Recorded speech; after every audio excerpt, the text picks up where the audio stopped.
how should I make this decision? What's important in this decision? What's not important? How much should I worry about kindness? How much should I worry about justice? How much should I worry about me? How much should I worry about the other person? How much should I worry about the larger society? These are the questions that we should be asking every time we face a decision. And when we make decisions, we shouldn't just turn around and walk away and not look at the casualties that we've left behind. We should be attentive to what happened as a result of our decision, so that next time around we'll realize, well, maybe a little more kindness this time, or maybe a little more concern for justice this time, or something like that.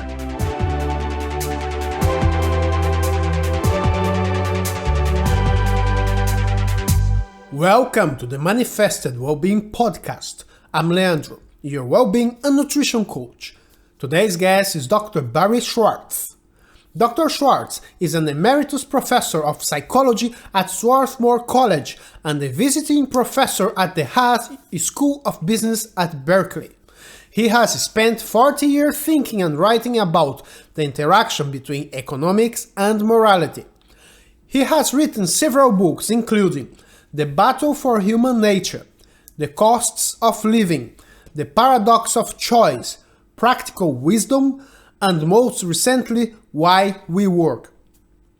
The Paradox of Choice was named one of the top business books of the year by both Business Week and Forbes magazine, and has been translated into 25 languages. Dr. Schwartz, thank you very much for being here today. I appreciate your being interested. My pleasure. Thank you. My first question that I would like to start this conversation is, and thinking about your career, is what would be the single most impactful theory or idea related to the realm of psychology that has emerged since the beginning of your career as a professor? Well, that's a hard question for me to answer. I can answer what has had the biggest impact on me. Sure. And that is, it's an idea that I have come to call idea technology. And what I mean by that, we're used to thinking about technology when it comes to things, computers, cell phones, fMRIs, cardiac catheters, the technology of objects. But there's another kind of technology that science produces, and it's a technology of ideas, theories about how the world works. And when you're a physicist or an astronomer studying the planets, your theories about the planets don't change the planets. They move the way they move no matter what we say about them. When it comes to human beings, however, our theories about human beings can change the way people act. It can change the way people understand themselves. It can change what people aspire to. And so theories of human nature are not merely accounts of what people are like. They can actually be causal agents in transforming people. And so, concretely, and the book Why We Work was sort of about this, if our theory of human nature is that human beings are lazy, they don't want to work, and if they work, it's only for pay, and this is the story you grow up with, what kind of work are you going to be looking for? You're going to be looking for work that pays well. What kind of work are you going to find? You're going to find work that pays but has no other redeeming features. It's meaningless, it's repetitive, it's demeaning, but none of that matters since we know human beings only care about getting paid. We can create workplaces that no human being would want to be, and as long as we pay them, they'll show up and they'll do the work. And so what I argue in my book, Why We Work, is that this idea about human nature, which stems at least from Adam Smith in the 18th century, has had an enormous impact on the shape of workplaces that people find themselves in.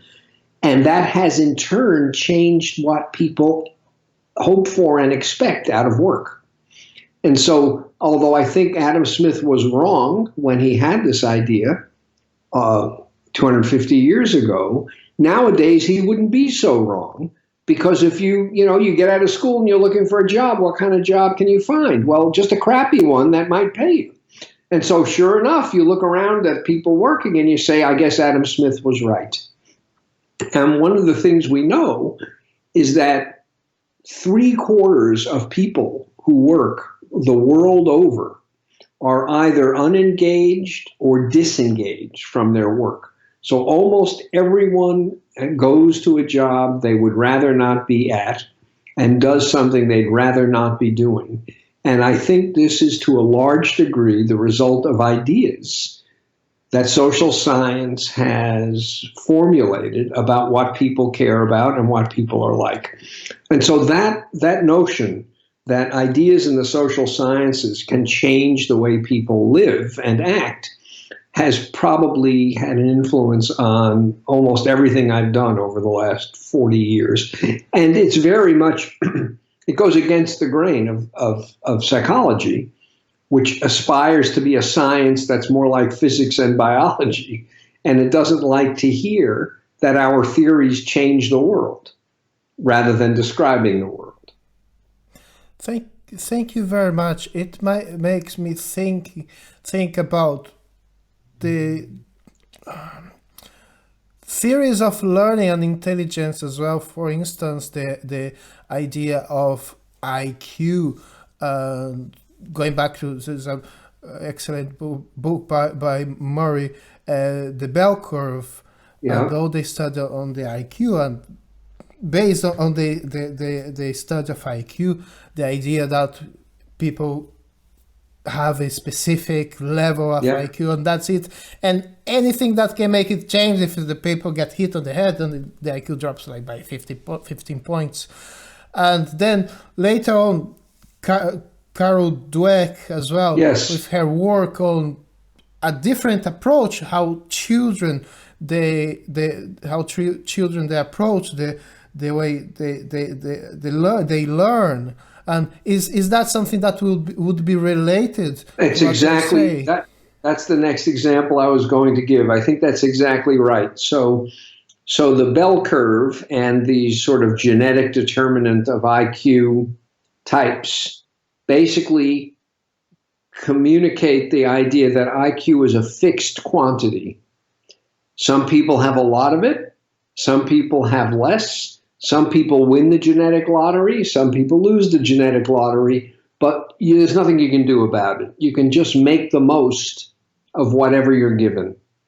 And Dweck's work suggests that there are kids who think that.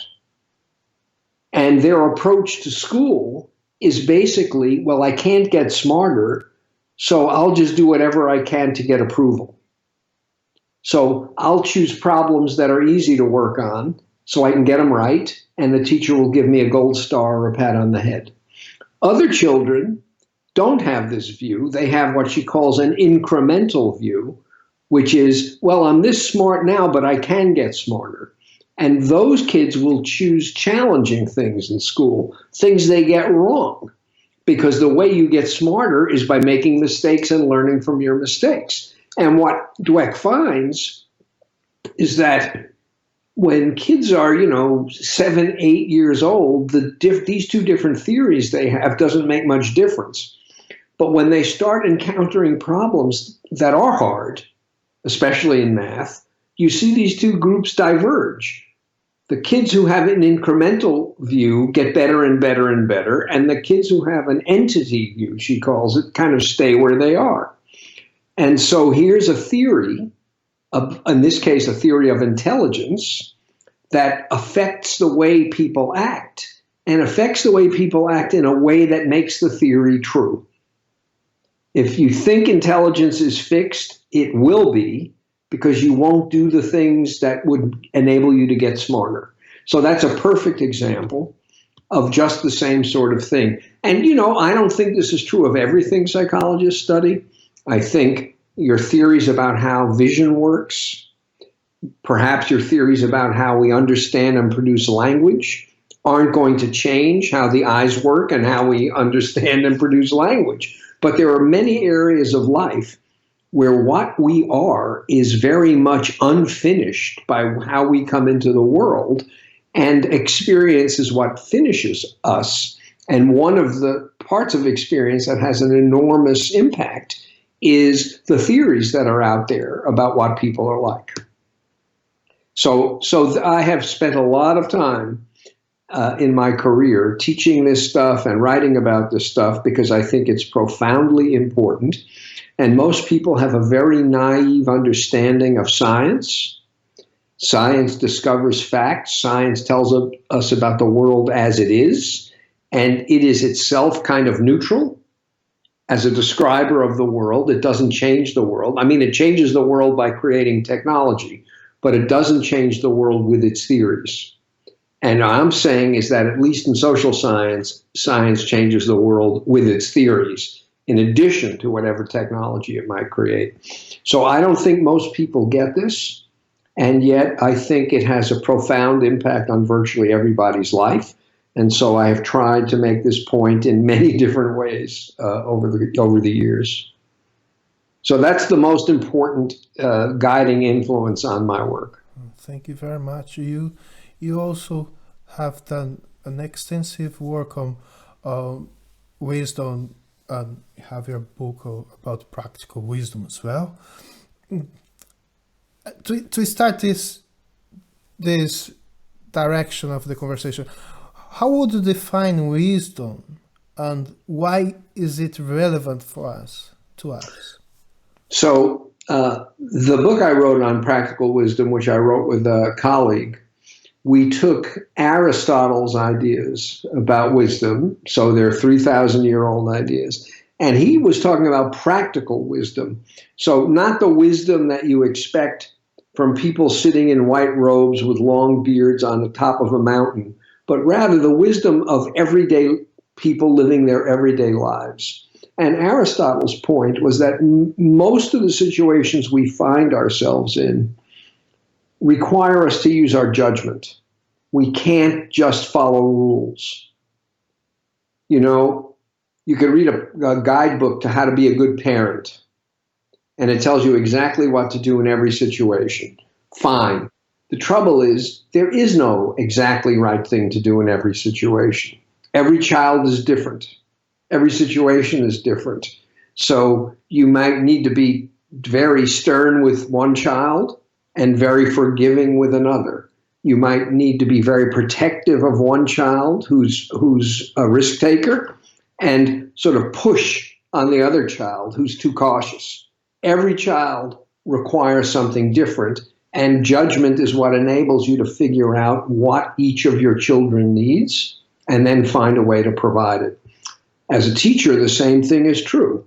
You want to be strict with some kids and lenient and encouraging with others. Every child is different. And Aristotle's point is that the way people learn to be wise is by making mistakes, learning from their mistakes, and getting better at whatever it is they do over time. Which means that although it's not impossible for a young person to be wise, it's pretty unlikely, because wisdom is not something you get from reading a book. It's something you get from living, acting, getting it wrong, and changing how you act. And so that's what the book was about. We tend to want to take as much judgment out of situations as we possibly can. Create rules, hand the rules to people, and have them follow the rules, because we don't trust people's judgment. We worry that if people use their judgment, they'll be biased or they'll be wrong. So if some really smart person creates a set of rules and everyone follows them, there's no bias and there are no mistakes. Well, that's not right. The bias is built into the rules, and rules, there are no rules that cover every situation. So instead of trying to eliminate the need for judgment, we should be spending our time thinking about how to nurture people's experience so that when they use their judgment, they use it well, that people have good judgment. You certainly don't want stupid people using their judgment. You want people with good judgment using their judgment, not people with bad judgment. So how do you give people good judgment? You let them make decisions and you give them feedback. And over time, your fingers crossed, over time, they get these decisions right more and more often. So that's what that book's about. Thank you. Follow up on your ideas about judgment. So people make mistakes, learn, and get better over time. But then you need a structure, moral structure, ethical structure, cultural structure, that there are things that will be right, there are things that will be wrong, and on the way that I act, as I act in the world throughout my life and make my mistakes, I will learn and discover the best and worst. I will learn and discover what are the things that I should do. So, correct. So there it's can I assume that you are would be implying that this is the right thing to do, this is a wrong thing? I'm glad you asked that question because I left it out. I am absolutely implying that. Aristotle talks about wisdom in his book on moral philosophy. In other words, the question he is interested in is how do people come to do the right thing?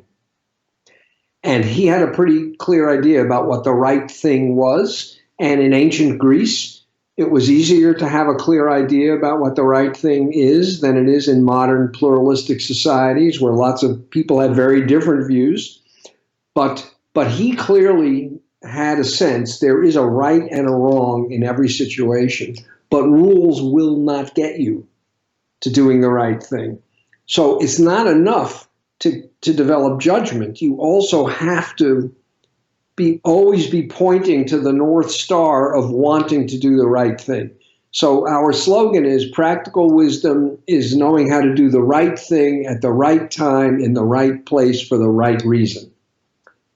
Now that's pretty vague, but I think it's the best we can do. And there is a real question that I can't answer, which is whether in the kind of society that I live in the U.S. and you're in Great Britain, liberal individualistic societies where there are a million different notions about what's right and what's wrong, whether in those kinds of societies you can rely on wisdom, because you'll do horrible things that by your view are right, and by my view are terrible. And how do you deal with that in a pluralistic society? Well, you just make rules so that you can't do the terrible things that you would otherwise do.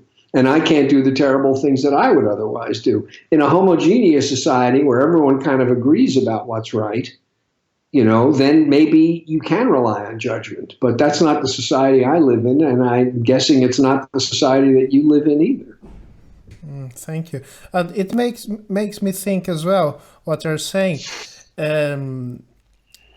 We are talking about us acting as individuals, but in Great Britain or in the US, so you also have corporations that they are legal persons, or you have some industries as well that they are based on certain rules or the law, as finance, for instance, to define what's right and wrong, and people would behave within these institutions based on different principles rather than when they are acting by themselves. For instance,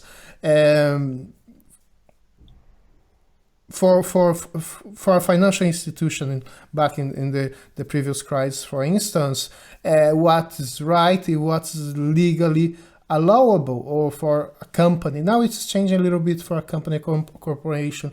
The right thing is higher profit for the shareholders, and how can we balance this conflict interests?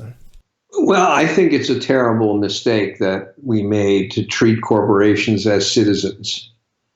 They're not. And for the corporation, there's some debate about this, but a lot of people argue that the corporation's responsibility is to maximize shareholder value, period. Do whatever you can to maximize shareholder value. And so you need laws and regulations because, do whatever you can could mean steal from other people, sell dangerous products and hide their dangerousness. Anything can happen. Put drugs on the market that are impure or don't work. There are a lot of terrible things you can do to maximize profits. So you have to put some laws in place to protect us from corporations. But I think that, those laws are necessary once you have made the fatal mistake of agreeing that the job of the company is to maximize shareholder value. That's the mistake.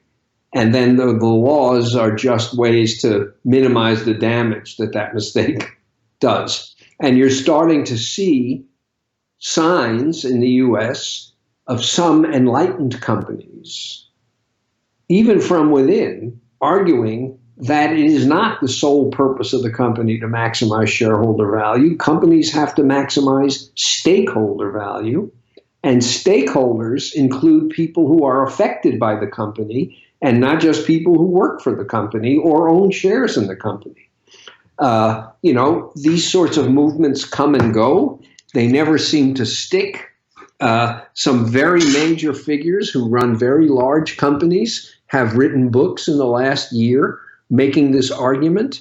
And whether that will actually sort of cast a shadow on how companies govern themselves remains to be seen. I think that rich companies can make these claims and even act on them. But when times get hard and all of a sudden their shareholders are abandoning them, they may go back to being just like everybody else. So I'm not optimistic that you can ever really cement in place this notion that corporations have an obligation to society and not just to their shareholders. I think it would be a major transformation in how the developed world functions and in the welfare of citizens if companies actually adopted that view. But I don't know that it's realistic to expect that to happen. These are very interesting ideas. And I'm thinking here, going back to the idea of wisdom, and because a corporation is a group of people, they get together. So if many or most of these people, they have a certain type of values, they will influence the direction of an institution or a society or a group of people. And going back to the idea of cultivation of practical wisdom or even common sense, and thinking about Nicomachean ethics, about if you could comment about the balance between virtues. Aristotle said that there's excesses and deficiencies on virtues as well. If you're too courageous, it's a problem because you're reckless. Or if you're not so courageous, a coward. So how can we what would be someone not trained in philosophy and psychology to think about virtues or positive attributes, and how can you work on balance them? Yeah. Well, you've asked you've done your homework, let me say. Thank you very much. You've asked a very hard question. Aristotle talks about finding the mean. Now, nowadays, we hear the word mean, and if we have had any training, we think that means the average. But he doesn't mean the average. What he means is the right amount. And that will also be situation specific. So to take courage, courage is the mean between cowardice on the one hand and recklessness on the other. But where is that mean? If you're leading troops in battle, it may be in one place. If you're about to make a speech in a government body, it may be in a different place. If you're trying to decide how stern to be with a pupil, it may be in a different place. So it's a moving target. The critical thing, I don't remember who said this. It might have been, well, it doesn't matter. It might have been George Bernard Shaw. He said, "We don't know what's enough until we experience too much." And what that means is almost built into life is the inevitability of error. The way we move to the mean is if we are too reckless and bad things happen, we say, I thought I was being courageous, but no, I was being reckless. Some of what I was doing is a good thing, but there can be too much of a good thing. I have to dial it down, you know. I thought I was being courageous when I spoke my mind at a student gathering, and I realized that no, I was intimidating, I was rude. Next time, I have to find a way to say what I think that isn't so off-putting to everybody in my audience. I have to dial it down. So we consistently, in our effort to find the right amount, we overshoot or we undershoot. And as long as our eyes are open and we notice that we haven't had the result we wanted or should have wanted, and we modify it the next time, we get closer to getting it right. And, you know, there's a wonderful example that I write about in the book of a doctor, a cancer doctor, who frequently has to give patients extremely bad news. You know, and the question is, how do you have the conversation? Now, nowadays, doctors think that one of the highest virtues is honesty with patients. Be honest with your patient. That's a good thing. It is a good thing. But there's more than one way to be honest, and there are degrees of honesty. And what this one guy, a very distinguished doctor, describes is how he learned how to be honest. He started out thinking, well, you just tell them the truth, and he crushed people unnecessarily. So then he started sort of hiding the truth, and he realized, well, if I do that, then people who are going to be dead in a year can't put their affairs in order, can't spend the time they want with their loved ones because they don't know how short their days are. So he had made an error in the other direction. And gradually, over many years of having these conversations, he got better and better at getting it right with each patient, which is not to say he always got it right. He didn't. You can't. But he came to see that tell the truth is a virtue, but be kind is also a virtue. And sometimes those two virtues are in conflict. And the way you resolve the conflict is not by saying, well, one virtue is more important than the other, but rather by figuring out what combination of those virtues is right for this particular person who I'm talking to right now. So indeed, it's finding moderation is it's the right strategy, but there's no guaranteed success. You know, as somebody once said in a book, life is hard. It just is. It is hard to live. We make all kinds of mistakes, and all we can hope for over the course of our lives is that the mistakes become fewer and less serious as we get older and wiser. But you can't avoid errors except by ceasing to live. Thank you. Before moving because I want to talk about concepts of specificity, relevance, and conflict in between virtues, but what you have just said, make some notes here. Yes, to find the mean, the right proportion, the right combination at the right time, we may make mistakes, and we will make mistakes. Yeah. And when we make mistakes, in society, when you're living in society, okay, you make a mistake, so the society community should be able to forgive you by the mistakes you make, because let's say a child make a mistake, say, okay, that's okay, it's a child, he will learn or she will learn without imposing unreasonable punishment.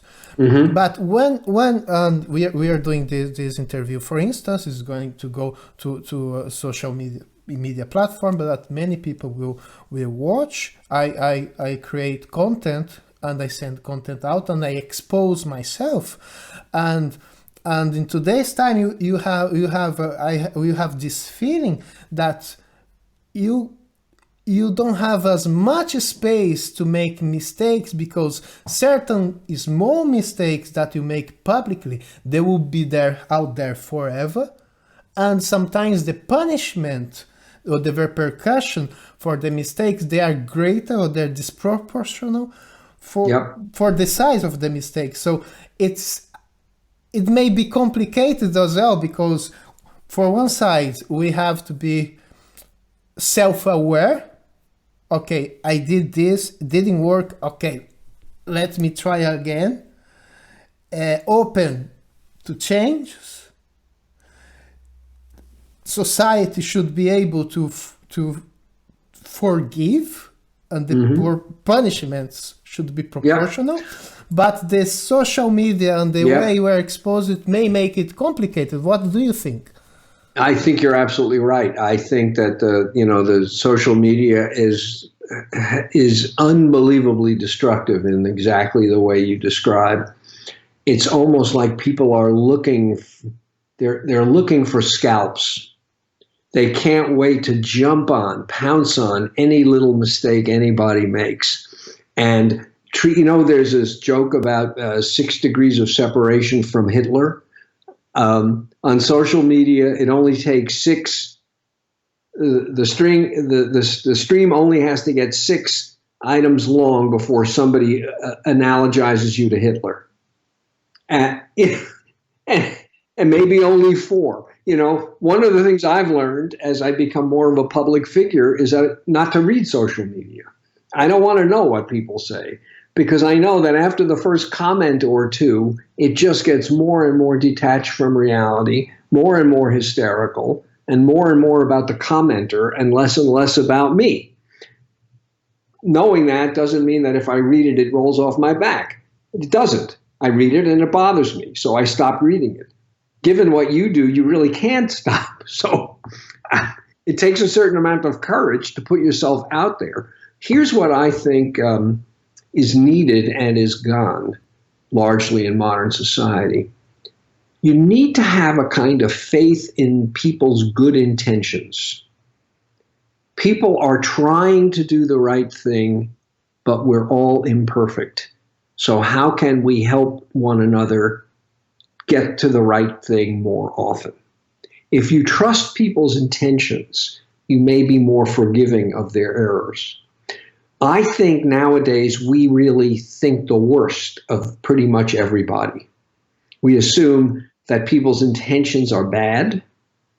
And so if we have a wedge that we can use to enter in and criticize, we should criticize to destroy, not to improve, but to destroy. And it's because we don't trust the intentions of other people. So it is a hard world in which to make progress. And the irony here, of course, is that all of this communication should make it easier to make progress, right? You get feedback from more people. You get feedback faster. I send an article out to a journal with my collaborators, and we wait 4 months to get a review. And it's taken us a year to write the article after we finish doing the research. So by the time we've gotten the review, it's almost 2 years between the end of the research we did and when we get the reviews. 2 years, that's a long time in somebody's professional life. It's hard to see how you're going to make progress with that kind of a lag between the work and the feedback. So now with social media, it's not 2 years, it's 2 minutes. And in an ideal world, what that would mean is that you can really learn from your mistakes a lot faster than used to be true, which ought to be moving all of us to sort of higher and higher levels of wisdom. But that does not seem to be what's happening. So I don't think anyone saw this coming when the revolution began in social media. And I think the people who run the large companies are basically idiots. They have one idea and it's a very profitable idea, but I wouldn't want to put them in charge of the garbage collection, let alone the sort of being the moral regulators of my society. These are the wrong people to be in this position, but I'm not sure anyone could have foreseen this and prevented it. So, we are not taking advantage of the kind of feedback loops that are now possible thanks to social media. In fact, I think they're quite destructive. Thank you.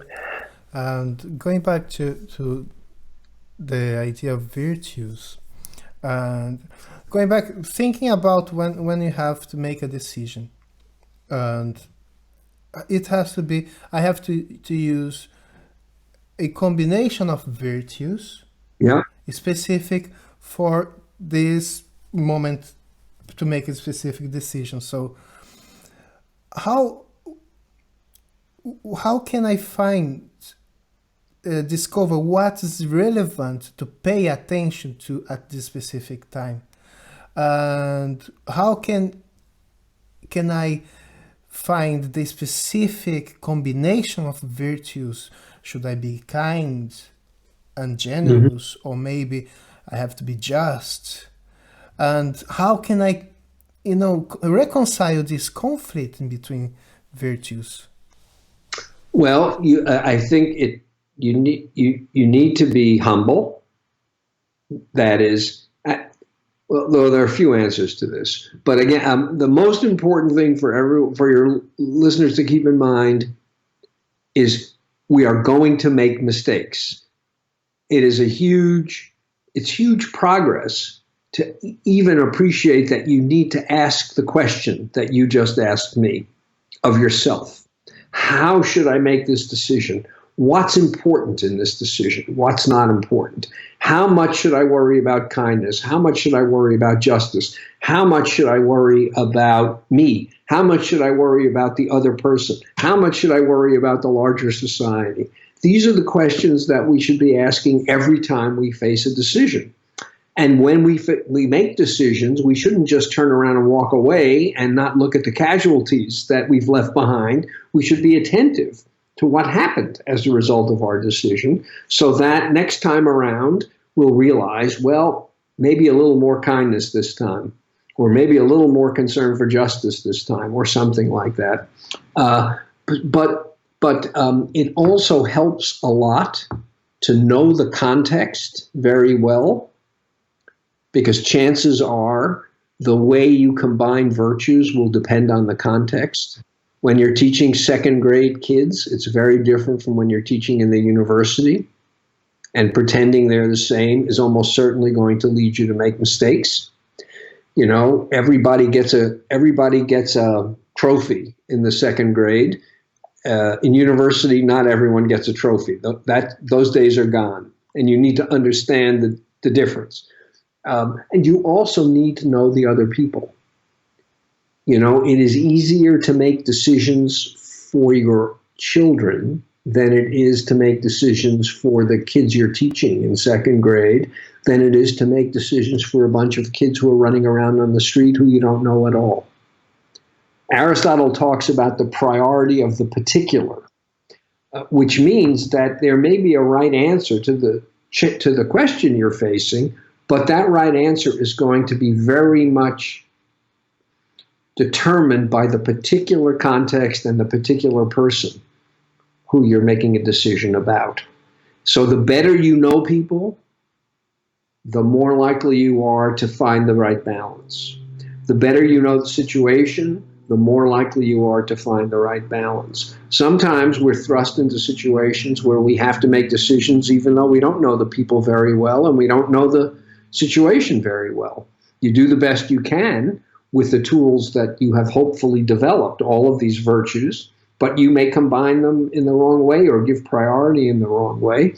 The more ignorant you are of the particulars of the situation, the more likely you are to get it wrong. As I said, life is hard. And it would be inconsistent with the theme of that book to pretend that I can give you a set of rules to follow. because I can't. Thank you. In your paper, Practical Wisdom and Organizations, you in a paragraph you talk about ideologies and practical wisdom. Yeah. If you could just share your thoughts about how ideology could undermine practical wisdom and how it could impact a societal culture or organization. Well, that question actually combines the two streams that we've been discussing. The ideology, the particular ideology that I had in mind in that paper was the ideology that the way to get people to do things is by creating a good set of rules or a good set of incentives. You either, you brandish a stick, the rules, and threaten to beat people with it if they get it wrong, or you dangle a carrot, the incentives, and promise to reward people if they get it right.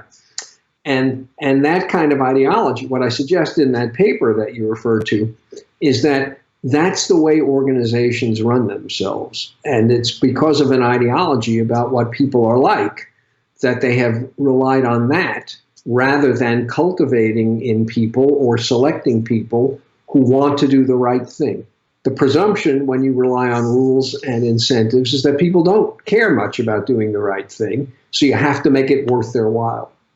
I think people do care about doing the right thing.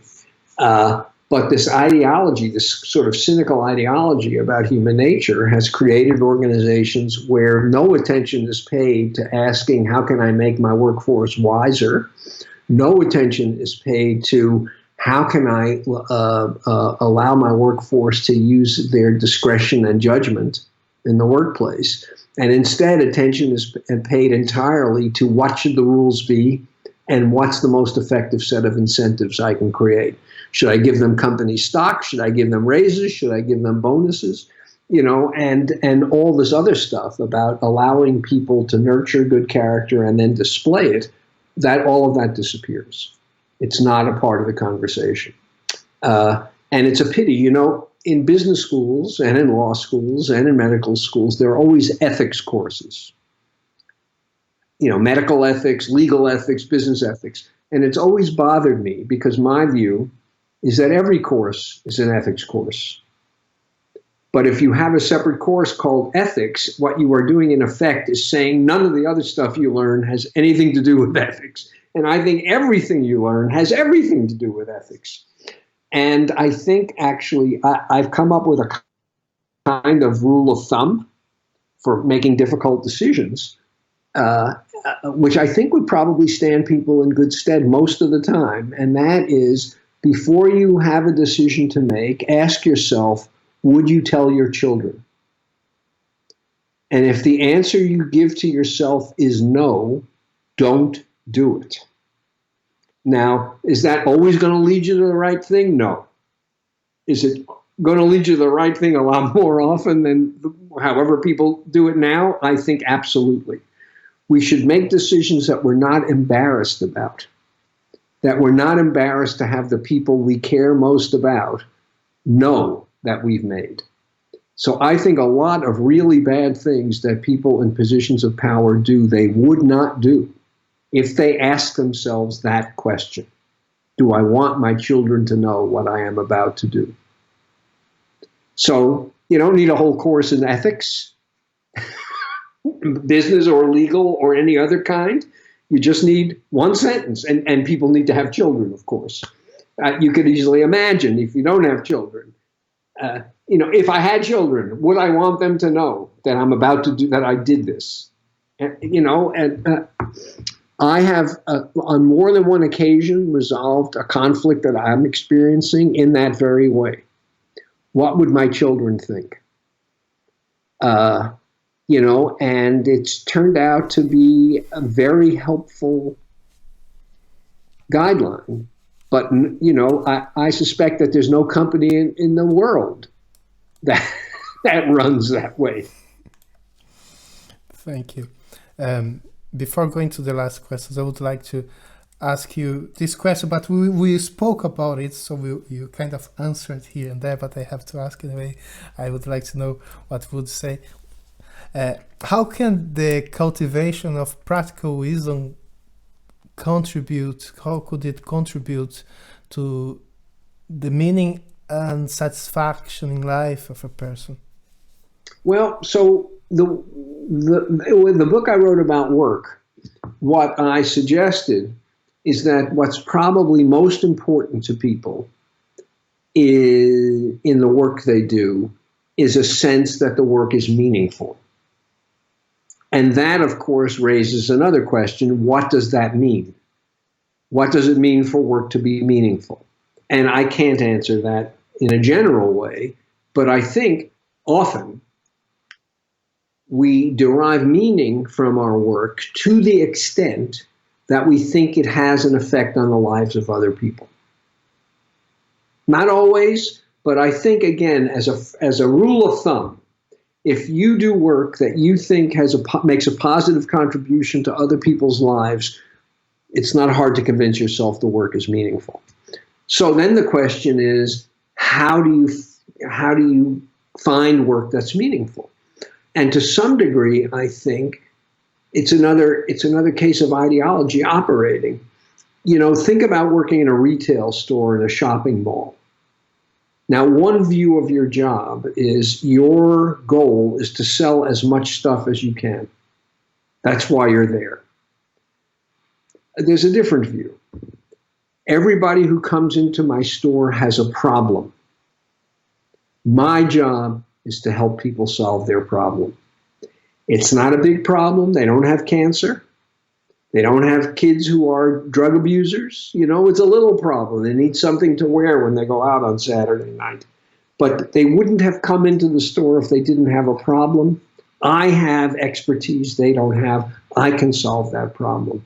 So I make 100 people's lives every day better after they've interacted with me than they were before.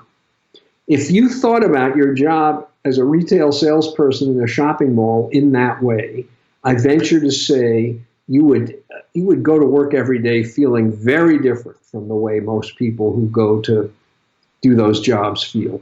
Does anyone think about their job as helping people solve problems? Not very many people do. So I think there's enormous potential to find meaning in work. And notice that this requires judgment. What does this person need? What's the right dress for this person? It's not like what's the right dress, full stop. Not what's the dress that's going to make the store the biggest profit, but what's the dress that will make the biggest difference in this person's life? So you need to get to know this customer a little bit to make a recommendation that's tailored to the particular person whose problem you're trying to solve. And that all of a sudden makes your job complicated. You're not just selling dresses. It's not enough to know your merchandise. You also need to know your clients. And you're there to make a match between this particular client and this particular outfit. That's a hard thing to do. That takes real expertise, real skill, real judgment. And all of a sudden, your work has gotten a lot more interesting and a lot more challenging.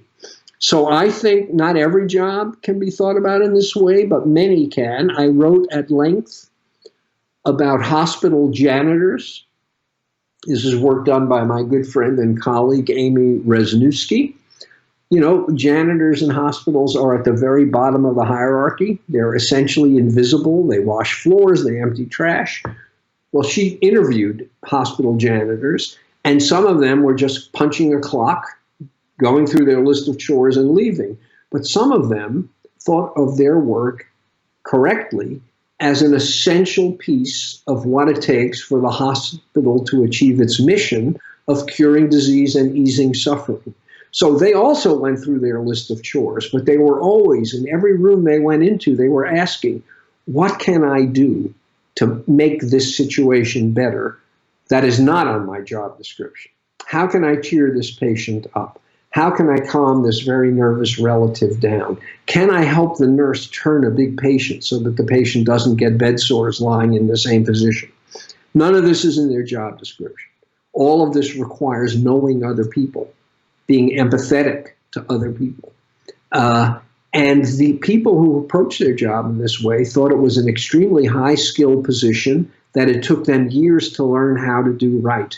It doesn't take years to learn how to wash floors and empty trash. It does take years to learn how to deal with people under extreme states of stress and unhappiness. And that's what they thought their job was. So there's lots of room for us to enrich work by giving people discretion to use their judgment, and by giving people a sense that the work they do means something in the lives of others. And all of a sudden, bad jobs that are just paychecks become much better jobs, much more challenging jobs, much richer jobs. Though they still need to have a paycheck, that's not the only reason people are showing up. So I think there's a lot of potential for this, and especially the more that automation takes other aspects of work out of our hands, because humans are not needed, the more they can devote their time, attention, and energy to things that only people can do. At least for now, only people can do. So it would free you up to be better at calming nervous patients if other aspects of your work were taken care of by some machine. So that's how I think about it. Thank you very much. To finish our conversation today, I may ask you a few rapid fire questions. Okay. What is your favorite book? Could be the most recent. Well, again, the book that had the biggest impact on me was a book written by a philosopher named Alistair MacIntyre. It's called After Virtue. He's still alive. He must now be in his late 80s, but he's what's called a neo-Aristotelian, and he tried to sort of write about morality and moral philosophy from Aristotle's perspective, but looking at modern liberal society. And it's had an enormous impact on my work. And the book was almost 40 years ago, and I don't think I've done anything since that hasn't been impacted by that book. There's a book called The Great Transformation, written by an economic historian named Karl Polanyi. And it's about how the market system got invented. And this really speaks to the difference between, to the notion of ideology. We tend to think markets were just there, like gravity and the planets. No, markets are a human invention. There were economic activities prior to markets. The creation of a market system changed all of that, created a new world. It's a world that doesn't have to be the way it is, and it wasn't always the way it is now. Could be different. So it gives us the power and the responsibility to ask whether the way it is now is the way it should be. So those two books have had a big impact on my career, on my thinking. Thank you. And what is your favorite movie? It can be a theater. The Godfather. The Godfather. Why? It's just brilliant from start to finish. And there's a funny way in which I think it's a kind of metaphor for the commercialization of modern society. The Godfather romanticizes community. These mafiosis were not good people. They did horrible things, but there was a sense of responsibility that they had to their people, whatever that was, and of loyalty and of honor. And when you compare that to the market society, where basically there's no loyalty, there's no honor, and no one cares what they do to anybody, there's something that's a little bit attractive about the world of the gangsters, even though, as I say, they did really horrible things. But that's not why I love it. I love it because I just think it's just one brilliant insight and acting and performance after another. This is hardly an idiosyncratic view. I think if you poll people who know a lot about movies, you probably find that the movie that has the most votes for the best movie ever made would be that one. But I could watch it once a month. I almost know it by heart. What is your favorite hobby or activity you enjoy? I play bridge, which is a complicated card game. I do it less than I used to. I used to play in tournaments, but that's my main hobby. An inspirational person? That, you sent me that in advance, and I couldn't. I don't think I really have an inspirational person in the sense of having somebody who I could say, has shaped my life. But the public person who I find myself talking about often is the singer Bruce Springsteen, oddly enough, because he seems to have approached his music in the way I think people in general should be approaching the activities in their lives. It's about making great music, and the material success is a byproduct. And I don't know if he is still true to that.